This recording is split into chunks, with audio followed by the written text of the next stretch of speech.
Ini di tahun 2012 saya mulai mengikuti salah satu seminar mereka, dan mereka sudah di situ udah mulai membuat selebaran untuk memprovokasi rakyat.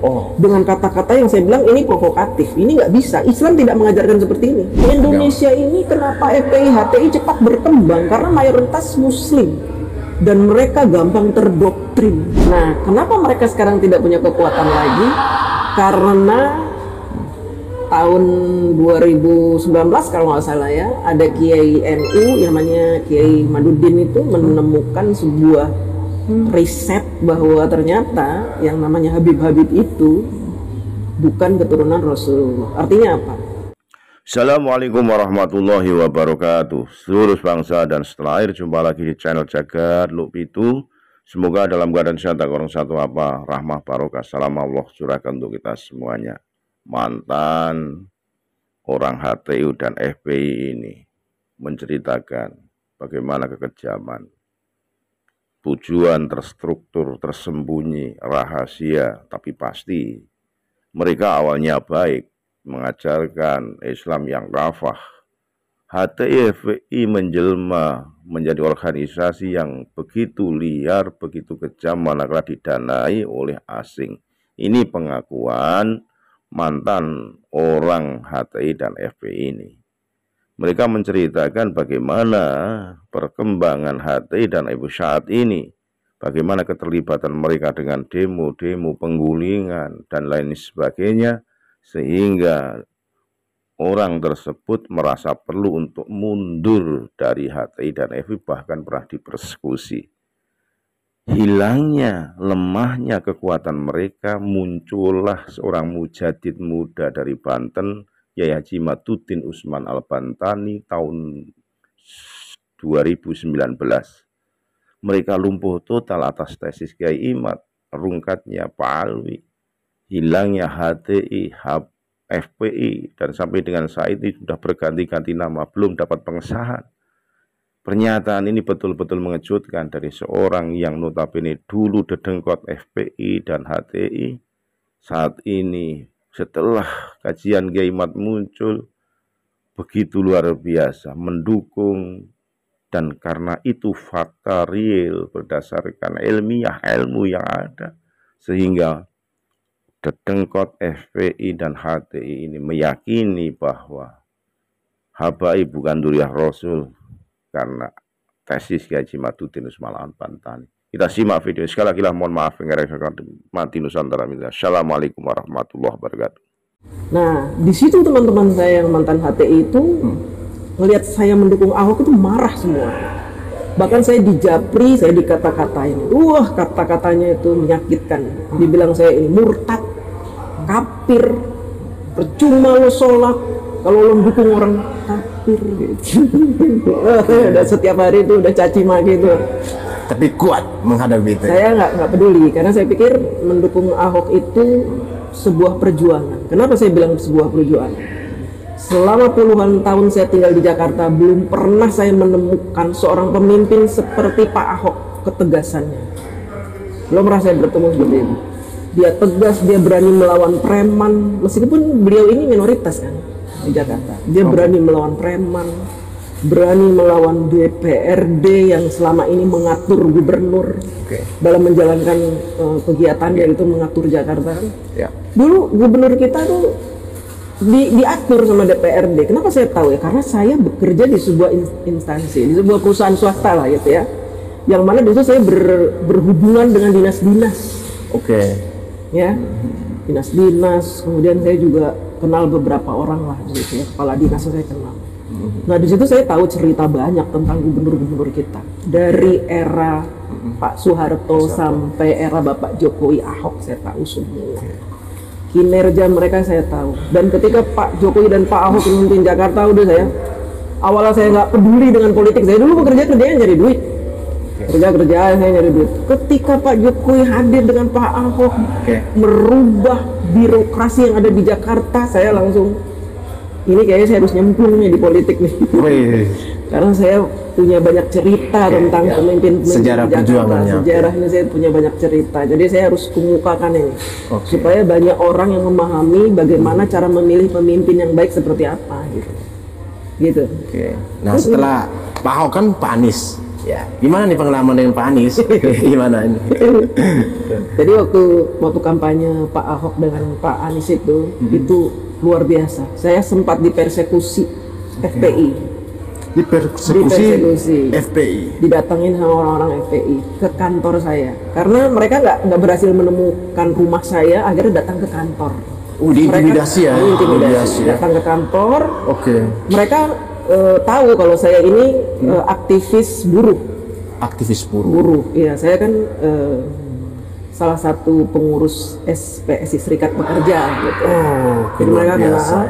Jadi mereka nemuin saya dengan dalih katanya ingin berbicara soal aksi buruh di tanggal 2 Mei gitu. Oke. Minta pendapat saya Di tahun berapa itu, Bu? Tahun 2017. 2017. Wow. Bagaimana pendapat saya, kan mereka tahu minta nasihat gitu. Telepon tuh Arahan sebelumnya, gitu. arahan gitu. Ya udah saya terima. Ternyata mereka membawa pasukan, saya dipersekusi. Nggak membicarakan masalah buruh, tapi saya disuruh berhenti bermain medsos. Dijebak ya, Ibu? Dijebak saya. Kurang ajar. Kira-kira siapa waktu itu yang Udahlah. boleh disebut inisial aja gitu? Jadi gini, mereka itu hanya pion-pion aja, mungkin diperintahkan oleh orang-orang HTI, FPI untuk membungkam saya gitu. Jadi didatangkanlah itu orang-orang. Waktu itu kan FPI sama HTI masih hidup ya sebelum Luar biasa ganas mereka itu. Dan saya nggak peduli, saya nggak takut walaupun mereka teman-teman saya dulu satu tablik akbar satu. Berapa lama Ibu bergabung bersama FPI? Lumayan lama, dari 2004 sampai 2011. Bersama FPI? Bersama FPI, HTI. Saya bahkan ikut yang namanya demo turunkan harga BBM di era SBY bersama Habib Rizik. Oke, di tahun 2008. 2010. Demo turunkan BBM bersama Habib Rizik. Paling depan ya? Saya paling depan. Tapi ada videonya? Udah hilang Ya? Fotonya mungkin ada ya, tapi ya memang waktu spirit ya belum terkontaminasi gitu untuk mengubah arah. Waktu itu HTI, FPI itu masih bagus. Karena mereka, apa yang bagus dari FPI atau HTI yang menurut? Sebenarnya mereka bagus awal-awal berdiri. Makanya kenapa saya mau bergabung, karena mereka bagus. Mereka cita-citanya tuh mulia gitu ya. Saya pikir cita-citanya mulia, mereka ingin menegakkan syariat Islam, ingin begini-begini ya. Nyatanya kesini di tahun 2012, saya mulai mengikuti salah satu seminar mereka, dan mereka sudah di situ udah mulai membuat selebaran untuk memprovokasi rakyat. Dengan kata-kata yang saya bilang ini provokatif, ini nggak bisa. Islam tidak mengajarkan seperti ini. Saya diberi selebaran segini, suruh dibagi-bagi ke jalanan gitu, saya bilang ini nggak benar, dan saya robek-robek itu nggak saya bagi-bagi. Terus saya ikut seminar itu dengan provokatifnya PKS. itu apa Ya, isinya pemerintah guling anak gitulah pokoknya. Siapa aja yang direncana masuk dalam daftar untuk digulingkan? Itu kan masih eranya Bapak SBY. Ya tentu mau menggulingkan Pak SBY, membuat demo lah, kerusuhan, terus ada ya itu rasis ya, kata-kata rasis. Kristen begini ya gitulah, agama gitu, berbau-bau agama. Tapi saya bilang gini, sentimennya tinggi. Ajaran Islam itu tidak seperti ini gitu, dan saya mulai kayak nggak seret nih, kalau begini saya nggak bisa ini, saya harus, akhirnya saya mundur pelan-pelan, saya keluar dari grup. Di grup pun sebelum saya keluar dari grup HTI dan FPI itu, saya tuh udah berdebat masalah ayat-ayat Al-Quran gitu, yang dia bilang masalah poligami. Jangan-jangan ibu juga jadi target poligami nih. Kalau poligami itu debatnya kenceng gitu. Akhirnya saya, wah ini nggak bener nih, kamu kan muslimah gitu, kamu muslimah, harusnya gini. Saya bilang kalau di era Rasulullah kenapa memang poligami itu kenceng? Karena di era zaman segitu kita butuh orang mengenal Islam dengan baik, makanya kita kawin-kawinin tuh orang Yahudi, orang Nasrani dinikahin. Janda-janda kita ini. Nah, kalau sekarang kamu nikah karena apa? Karena nafsu. Nah, saya gitu. Terang-terangan ibu bilang gitu ya. Wah, dia terang-terangan, nggak usah munafik. Kalian itu nikah 4 itu karena kalian nafsu, dah itu. Mereka nggak bisa terima. Akhirnya saya di-kick. Udah akhirnya keluar gitu. Menjauh. Nah, kemudian saya kenal Pak Ahok dan Pak Jokowi. Mencalonkan diri sebagai gubernur. Di situ saya nggak pilih. Karena saya masih terpengaruh dengan PKS, HTI, FPI itu doktrin. Jadi saya nggak pilih, saya takut masuk neraka. Jadi pilihan waktu itu ada berapa? Oke, Pak Ahok, Pak Jokowi, atau ada yang lain? Gitu? Ada Foke, terus ada siapa lagi gitu ya, saya lupa. Atau Foke ya? Semuanya nggak ada yang bagus. Saya kenal Foke, kinerjanya bagaimana, nggak bagus. Pak Jokowi saya belum kenal, Pak Ahok juga pada orang Cina gitu. Jadi saya nggak pilih gitu. Jadi saya nggak kenal gitu. Masih bagian Akhirnya dari saya golput. Golput waktu itu. Golput di 2012. Saya nggak pilih gubernur karena saya masih ragu. Nah, ketika saya bekerja seperti biasa dari kantor ke dinas-dinas gitu, itu saya menemukan suasana yang berbeda. Loh, kok berbeda nih? Kok kayaknya beda gitu? Iya Bu, kami sekarang udah pasang CCTV di mana-mana. Kenapa dipasang CCTV? Ya karena kami nggak boleh terima lagi uang sogok, uang suap, tamu nggak boleh lagi bawa tembengan gitu. Wah keren juga nih. Iya Bu, sekarang begini-begini berubah Bu, kita udah begini-begini. Wah udah Jokowi nih emang begini-begini. Wah keren nih kayaknya gubernur gue nih. Tapi sayang gue nggak pilih. Akhirnya 2000 kan saya udah golput, tapi udah jadi gubernur. Tapi menetapkan di pilihan hati untuk masuk bergabung bersama Pak Jokowi dan ketika Pak Jokowi mencalonkan diri menjadi presiden, dan itu justru saya mendorong. Saya mulai masuk ke Facebook itu sebelum Pak Jokowi mencalonkan diri sebagai presiden. Sebelum. Tapi saya sudah ancang-ancang nih kayak gue harus dukung Pak Jokowi jadi presiden. Kenapa? Karena Jakarta diubah 180 derajat, luar biasa berubah, dan gue pingin Indonesia berubah. Makanya saya bikin tuh di Facebook. Datang dari hati sendiri. Dan waktu itu kan apa sudah masuk dengan aviasi dengan urusan buruh gitu? Nggak ada. Ada. Saya di luar itu, saya pribadi. Pribadi. Bukan kena anak jenderal juga ya, didorong itu. Enggak. Saya sendirian berjuang, nggak ada siapa-siapa, dan saya benar-benar diserbu oleh orang-orang HTI FPI. Dan ketika ngeliat saya mendukung Ahok, mendukung Pak Jokowi. Mengenai HTI dan FPI ini, kira-kira ketika Ibu kan cukup lama ya berada di dalam komunitas ini, yang selalu menjadi pro dan kontra di dalam negara kita ini. Apa hal yang paling negasi dengan negara ini? Atau hal yang unggul dia secara positif itu apa? Jadi gini, sejak FPI HTI itu terafiliasi dengan pihak-pihak luar, nah itu mereka jadi berubah. Di pihak luar ini maksudnya di luar negeri? Luar negeri. Ada yang membiayai dari luar negeri? Ada yang membiayai dari luar negeri. Uni Eropa atau Eropa? Ya dari Inggris, dari Amerika tuh saya udah dengar gitu. Nah mereka berubah setelah itu. Misinya apa ini? Misinya itu ya, kalau saya tangkap gitu ya, kan nggak mungkin dong mereka ngomong ke saya misinya ini, karena saya siapa, kan saya bukan yang terpresentasikan yang nampak itu misi mereka itu memang ingin menguasai Indonesia. Jadi mereka itu mendapatkan kucuran dana itu memang tujuannya hanya untuk Indonesia ini agar tidak dipimpin oleh orang-orang yang tidak pro asing gitu, yang akan menghambat orang-orang asing menguasai Indonesia. Selama ini nih teman-teman, kalau abang kalau ingin tahu hasil sumber daya alam kita ini yang ngelola siapa? Apakah Indonesia? Asing. Yang ngelola asing. Asing itu sebenarnya menjajah kita itu. Selama kepemimpinan Bapak Soeharto, Bapak SBY, dan tidak ada yang berani untuk mengusir mereka dari pengelolaan hasil bumi, nggak ada yang berani. Dan ketika Pak Jokowi itu benar-benar berperang, walaupun berperang sendirian. Karena apa? Di kiri kanan Pak Jokowi itu ternyata juga terafiliasi dengan orang-orang asing. Nah, organisasi HTI FPI itu dianggap bisa mewakili mereka, mempengaruhi suara rakyat Indonesia yang mayoritas Muslim. Segmentasinya lebih kepada teman-teman atau masyarakat Muslim ya gitu. Kalau mereka bisa menjual ayat-ayat atau apa, pasti nanti mereka akan didukung oleh umat Islam kan.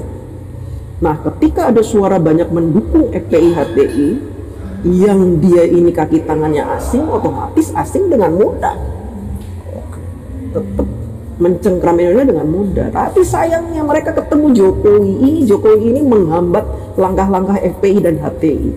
Tapi Pak Jokowi malah bilang anti asing. Nah itu ya strategi mereka. Padahal mereka juga justru mereka yang memulai gitu. Betul. Dan yang mendukung mereka bukan dari Cina, yang mendukung Pak Jokowi dari Cina. Yang mendukung mereka dari Eropa. Makanya mereka bilang antek Cina. Karena memang Eropa dengan Cina juga kan Ya, perang dagangnya cukup sengit ya. Nah ini sebenarnya yang memang harus terus-menerus diinformasikan kepada rakyat Indonesia. Hati-hati dengan kelompok-kelompok orang yang menjual agama ini. Dan di dunia ini kan jualan yang paling mahal itu, laris itu ya. Di Indonesia ini kenapa FPI HTI cepat berkembang? Karena mayoritas Muslim dan mereka gampang terdoktrin. Karena ini orang ini jualan agama. Dan kenapa Pak Jokowi membubarkan? Karena selama Pak Jokowi melawan orang asing ini terhambat juga oleh mereka. Karena mereka setiap Pak Jokowi ingin membuat sesuatu, ngerebut blok rokan misalkan, mereka tuh ntar ada demo ini gulingkan Jokowi. Ingat nggak? 2015 Pak Jokowi mau digulingkan, itu Pak Jokowi ingin merebut blok mana? Ya. Nah, tapi kan kabarnya kan sekarang nih Bu, mereka walaupun organisasinya udah dibubarkan, tapi pergerakannya masih ada nih. Ini apa yang Ibu lihat? Kan teman-teman Ibu sekarang juga yang masih dikaitkan dengan kasus ijazahnya Pak Jokowi, beberapa ormas ataupun aliansi, by the peak, bahkan di jalan-jalan. Ini apa yang Ibu mau katakan ke mereka ini? Nah, ketika ormas mereka dibubarkan, double ormas ini dibubarkan, double ormas ini dibubarkan, mereka ini muncul dendam yang teramat sangat. Karena apa? Pertama, kucuran dana tidak ada lagi. Ketika mereka bubar, otomatis berhenti kucuran dana. Ketika kucuran dana berhenti itu, apakah mereka ada hasrat untuk mencari sumber dana yang baru lagi? Yang jelas, mereka punya kucuran dana dari mana-mana. Mungkin yang dari sini berhenti, tapi yang di sini masih membiayai. Kan kita nggak bisa sebut namanya ya, masih membiayai. Ya akhirnya apa? Karena mereka dibubarkan, mereka berupaya untuk bikin lagi organisasi baru. Makanya teman-teman harus tahu nih, ada organisasi baru namanya FPI. Tapi 2 kali mereka bikin organisasi tolak oleh Kemenkumham. FPI bukan Front Pembela Islam, tapi bukan, tapi berubah. Front Persatuan Islam itu yang pertama ditolak. Akhirnya mereka ubah Front Persaudaraan Islam. Dan sampai sekarang belum ada legalitasnya. Pergerakannya ilegal. Dianggap pergerakannya ilegal kalau menurut saya. Tapi dananya ya tetap saja, karena kan dianggap bahwa ketua dari FPI dan HTI ini kan masih punya power, people power. Yang muncul di permukaan ini kan orang melihat bahwa HR ya, HR yang mengorkestrasi ini di permukaan. Dan apakah antara FPI dan HTI ini punya satu sumbu yang sama? Oke. Berarti sekarang ketika sudah dibubarkan lalu ada munculnya dengan FPI yang baru ini, apakah masih tetap dengan satu sumbu yang sama untuk organisasi itu? Sama. Tapi mereka sudah tidak punya kekuatan lagi. Nah, kenapa mereka sekarang tidak punya kekuatan lagi? Karena tahun 2019 kalau nggak salah ya, ada Kiai NU yang namanya Kiai Madudin itu menemukan sebuah riset bahwa ternyata yang namanya Habib-Habib itu bukan keturunan Rasulullah. Artinya apa? Selama ini umat Islam ditipu mentah-mentah oleh mereka. Yang menggalang kekuatan Islam ternyata si penggalang ini bukan turunan Rasulullah. Lalu selama ini kita menganggap beliau ini mau mendukung beliau ini karena apa? Karena kita anggap ini cucunya Nabi junjungan kita. Nah, ketika Imaduddin membuat temuan, akhirnya mereka melemah. Jadi walaupun mereka sudah bikin organisasi baru dengan nama yang sama, kekuatannya tidak seperti dulu sebelum dibubarkan. Berarti pergerakannya mungkin halus. Pergerakannya sudah lemah, tapi tetap masih ada akar-akarnya itu masih ada ya. Masih ada. Dan mereka masih berkegiatan di mana-mana. Masih ada. Salah satu kegiatan sekarang yang paling muncul di permukaan itu apa? Ijazah palsu. Ijazah palsu. Itu salah satu proyek besar yang harus mereka tuntaskan. Karena apa? Harapannya kalau proyek ijazah palsu ini sukses, mereka menjadikan Pak Jokowi pesakitan di pengadilan, maka otomatis Pak Jokowi itu yang sudah membuat undang-undang hilirisasi, membuat banyak undang-undang untuk pembubaran FPI, pembubaran HTI itu dianggap gugur. Kalau gugur berarti mereka ingin bergerak lagi, tumbuh lagi. Berarti dengan pergerakan ini berarti ada seseorang yang mereka ingin dorong untuk memimpin lagi. Kira-kira ada nggak siapa yang diinisialkan itu? Ya ada. Ada. Mereka sudah punya calon sendiri untuk menggantikan Pak Prabowo. Nah sebenarnya gini, mereka menyerang Pak Jokowi, tapi ujung-ujungnya mereka ingin menjatuhkan Prabowo. Itu sebenarnya ujung-ujungnya. Berarti narasi mereka bahwa mereka mencintai Prabowo Itu bullshit gitu. Karena saya tahu sekali waktu Pilpres tahun 2024 itu kan mereka Habib-habibnya itu menghina Prabowo habis-habisan, yang dibilang setruk lah, lumpuh, orang setruk nggak bisa ngurus dirinya sendiri, mau ngurus negara. Saya ingat itu. Habib siapa itu yang ngomong gitu? tapi sekarang udah ditarik Prabowo, Sekarang udah dirangkul Prabowo gitu, jadi agak senyap ya pembicaraan itu, makanya tapi mereka track senyap, recordnya masih tetap ada. Tapi tetap saja mereka tidak ikhlas negara ini dipimpin oleh orang yang berkoalisi dengan yang menyebabkan ormas mereka bubar. Makanya mereka selalu memunculkan kata-kata matahari kembar, dibilang ini katanya macan Asia, ternyata kucing, masih juga jadi bonekanya Jokowi begini-begini. Itu sebenarnya kan begitu. Berarti kalau mau dilihat dari sebelum ijazah Pak Jokowi akan isu pemakzulan juga. Apakah mereka ini juga lah yang orkestrasi di balik layar itu? Iya, udah pasti. Itu kan sebenarnya ada rangkaian-rangkaiannya dari sejak tahun ketika mereka dibubarkan tahun 2019 itu, rangkaian-rangkaian untuk menjatuhkan Pak Jokowi itu terus sampai sekarang itu. Nah, tidak hanya sekarang masalah sipil. memakzulkan Mas Gibran. Nah, dalam pemakzulan Mas Gibran ini kan Wapres kita kan ada forum purnawirawan dan juga ada masyarakat sipil. Nah, itu. Kira-kira yang melihat peranan mana yang paling kuat nih antara masyarakat sipil yang terafiliasi dengan FPI atau HTI yang lama dan juga forum purnawirawan jenderal ini, kira-kira apakah forum purnawirawan jenderal ini juga turut memberi support kepada FPI dan HTI? Itu forum purnawirawan jenderal itu kan nggak semuanya ikut, hanya orang-orang yang memang sudah terafiliasi dengan HTI FPI sejak tahun 2014. Cuma mereka menamakan forum, kemudian menyebut jenderal ini nggak semuanya. Mantan jenderal itu banyak yang waras, yang nggak waras itu hanya beberapa. Berarti keterlibatan untuk ormas ini tidak hanya masyarakat sipil sejatinya. Iya, tidak hanya masyarakat sipil, tapi mantan jenderal ini kenapa dimunculkan? Karena ya biar untuk unjuk gigi loh, kita ini hebat loh, ada mantan jenderal gitu. Padahal mereka tuh udah, menurut saya mereka tuh udah lemah. Udah lemah atau emang nggak kebagian jatah ini di pemerintah Lemah Prabowo? dan nggak kebagian jatah. Banyak yang berpikir itu, karena kalau dilihat bahwa kalau kata ibu tadi bahwa dalam forum purnawirawan TNI ini kan tidak semua yang mendukung Pak Prabowo, ada juga yang mendukung Pak Anies sebelumnya ya di era Pilpres. Jadi apa istilahnya berarti dalam perjalanannya ini kan pasti ada yang belum kebagian jatah, makanya bergabung seperti itu. Tapi ya it's okay lah, itu kan sesuatu yang sangat politis. Tetapi jika masuk dalam sesuatu yang sangat sensitif seperti agama dalam hal ini FPI dan HTI ini kan tentunya kan isu ini sangat segmentasinya sangat terbatas gitu. Tapi pengaruhnya besar ternyata. Betul. Nah, terhadap proyek ijazah ini Ibu, kira-kira mau sampai kapan dimainkan oleh mereka nih? Ini nggak akan ada berhentinya. Setelah proyek ijazah palsu akan ada lagi. Mungkin kasusnya Mas Gibran nanti diserang, gagal nanti serang lagi Pak Jokowi, gagal serang lagi Gibran, itu aja. Hanya Jokowi Gibran itu aja yang akan mereka mainkan, hanya itu sampai bener-bener Gibran lengser, Pak Jokowi nggak ada lagi yang mencintai karena sudah image buruk yang mereka ciptakan itu sebenarnya nggak akan berhenti. Berarti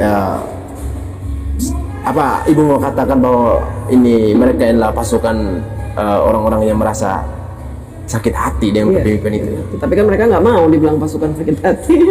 Katanya kritik. Kalau kritik ngapain kritik Pak Jokowi? Pak Jokowi sudah bukan jadi presiden, sudah pensiun. Nah, sekarang Ibu sudah total mendukung Pak Prabowo ya? Total. Salah total. Apa yang Ibu mau melihat?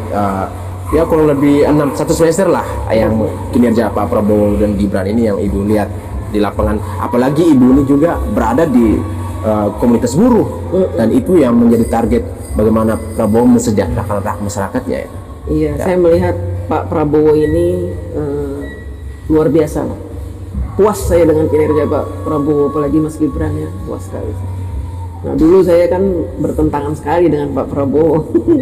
Terus status saya itu sama teman-teman saya pendukung Pak Jokowi dari kubu merah ini, kubu merah, Banteng gitu. Ya.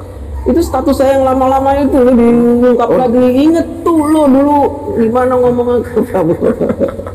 Ya saya antara malu dan ya namanya politik itu kan seperti ini ya, ntar kita berbeda ya, sekarang kita bareng-bareng loh, kenapa enggak. Justru mereka ini yang awalnya mendukung Pak Jokowi, kemudian sekarang mereka menghina-hina Pak Jokowi, bahkan ikut-ikutan masalah-masalah yang belum tentu kebenarannya seperti fitnah ijazah palsu ini, itu menurut saya nggak waras. Tapi dari PDIP sendiri ya, yang Ibu katakan Banteng tadi ya, mereka tidak banyak bersuara untuk ijazah Pak Jokowi. Apa yang Ibu lihat ini? Mereka, elit-elit politiknya tidak banyak bersuara, tapi kroco-kroco di bawahnya ikut bersuara, bahkan menghina Pak Jokowi masalah ijazah palsu ini. Kan ini orang bodoh, menurut saya orang bodoh. Mereka kan tahu sendiri dulu 2 periode mendukung Pak Jokowi ya, karena Pak Jokowi ijazahnya asli. Kenapa sekarang mereka menjelek-jelekan ijazah Pak Jokowi? Ini kan aneh, menurut saya aneh.